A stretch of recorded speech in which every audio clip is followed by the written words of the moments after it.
Hi everyone, welcome to education with fun. तो हम JEE main 2023 PYQ series में आज फिर से एक बाइनोमियल थ्योरम का सवाल लेके आए हैं, जो कि ये 1 फरवरी का पूछा हुआ क्वेश्चन है। तो आइए देखते हैं कैसे करते हैं। पहले इस क्वेश्चन को करने से पहले इसका कंसेप्ट जानते हैं। अगर बाइनोमियल थ्योरम का क्वेश्चन है, सबसे पहले उसमें कोई भी क्वेश्चन हो आपको जनरल टर्म लिखने आना चाहिए। तो जनरल टर्म कैसे होता है, अगर मान लीजिए जनरल टर्म अगर कोई भी x + y के पावर n, अगर कोई भी जनरल टर्म का सवाल होगा तो सबसे पहले इस तरह का फॉर्म होना चाहिए, ठीक है। यानी कि अगर जनरल टर्म अगर लिखने में क्या होता है तो TR+1 का जो फार्मूला होता है वो होता है आपके पास NCR into XN-R into YR, ठीक है। मतलब अब आपको समझ में आ रहा है एन क्या है, नंबर ऑफ टर्म्स, और आर जो आपको वैल्यू वहाँ से क्वेश्चन से निकालिएगा, ठीक है। ये आपको कंसेप्ट यूज करना है। तो क्वेश्चन देखिए, the term independent of x in, अच्छा सबसे पहली बात जानते हैं इंडिपेंडेंट मतलब क्या होता है। अगर इंडिपेंडेंट ऑफ एक्स पूछ रहा है, इसका मतलब जो एक्स का कोफिशिएंट, एक्स का पावर है, उसका मतलब उसको जीरो होना चाहिए, तभी इंडिपेंडेंट होगा, क्योंकि एक्स में आना नहीं चाहिए। इतना बात क्लियर है। तो क्वेश्चन आप देखते हैं, करते हैं। आपका क्वेश्चन का एक्सपेंशन क्या है, एक्स के power 2/3 plus alpha by x के power 3 to the whole power 22, ठीक है। अब मैं इसका जनरल टर्म लिखना चाहूँगा तो जनरल टर्म कैसे लिखूँगा, तो TR+1, ओके। तो यानी कि अब देखिए इसका R+1 मतलब n का वैल्यू कितना है 22, CR, और x की जगह कितना था, x के पावर 2/3, कितना n-r, n की वैल्यू कितनी है 22 - r, ओके। और y कितना था, तो y था अल्फा बाई x³ के पावर r होगा। क्लियर इतना बात। जैसे इसको सॉल्व करेंगे तो 22 CR। अब क्या करना है, x वाले टर्म को एक साइड लिखना है और बाकी जो बचा है उसको एक साइड लिखेंगे। यानी कि x के पावर ये 22 मतलब 44 माइनस 2r/3 होगा, ठीक है। और यहाँ से करेंगे तो ये अल्फ़ा के पावर r और x के पावर -3r हो जाएगा। अब क्या है, here bases are same, so exponents must be same. तो बेस अगर सेम है तो एक्सपोनेंट में अगर ऐड करना चाहते हैं तो सब्ट्रैक्ट करना चाहते हैं, क्योंकि मल्टीप्लिकेशन में दोनों साइड x है, तो ये दोनों को एक साइड ले आते थे। यानी कि 22 CR x के पावर 44 - 2r/3 और -3r होगा, और इंटू अल्फ़ा के पावर r हो जाएगा। क्लियर इतना बात।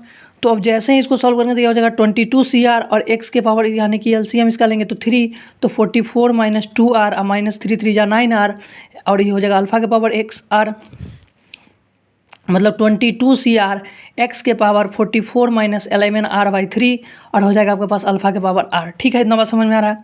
अब देखिए आपको बोला टर्म इंडिपेंडेंट, इंडिपेंडेंट मतलब ये इंडिपेंडेंट कब होगा, ये इंडिपेंडेंट तभी होगा जब x का जो पावर है वो क्या होना चाहिए, 0 होना चाहिए, मतलब x के पावर 0। तो देखिए ये किससे इक्वल हो जाएगा, मतलब 0 के, तो 44 - 11r/3 का वैल्यू क्या होना चाहिए, 0।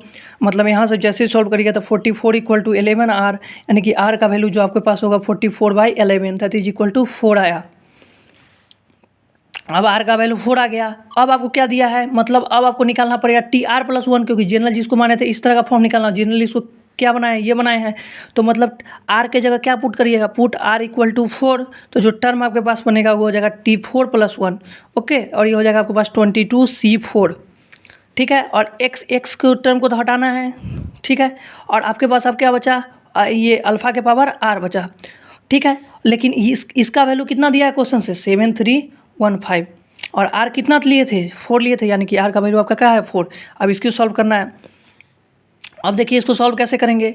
अब ये आता है परमुटेशन एंड कम्बिनेशन, मतलब कम्बिनेशन। तो कम्बिनेशन अगर NCR जो होता है ये होता है n⁴/r⁴ इंटू n-r⁴, ठीक है।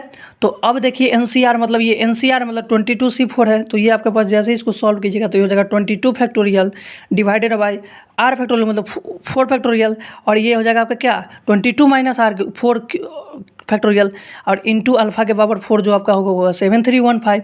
क्लियर है इतना बात। यानी कि अब आपको क्या करना था, 22 into 20 into 21 into 20 into 19 into 18, ठीक है। और यहाँ से 22 में -4 यानी कि 18 इंटू 4, तो 4 इंटू 3 इंटू 2 होगा, और इंटू अल्फ़ा के पावर 4 का वैल्यू क्या हो जाएगा 7315 होगा। इतना बात क्लियर है। अब जैसे ही इसको सॉल्व करेंगे तो देखिए 18 से 18 कटेगा। अब 2 से 10 टाइम्स, 2 से 2, 2 से 5 टाइम्स, और आपके पास हो जाएगा, अब इसके पास आपके पास हो जाएगा क्या 2 इंटू 3 है, तो 2 से 11 टाइम्स, और 3 से ये 7 टाइम्स हुआ, तो 11 7 इंटू 7 77 इंटू 5 385, और इंटू 19 इंटू अल्फ़ा के पावर 4 का वैल्यू क्या आ जाएगा, वो आपके पास आएगा 7315। अब देखिए, अब आपको करना पड़ेगा 385 इंटू 19 कीजिए, तो यानी कि उसका सॉल्व कीजिए।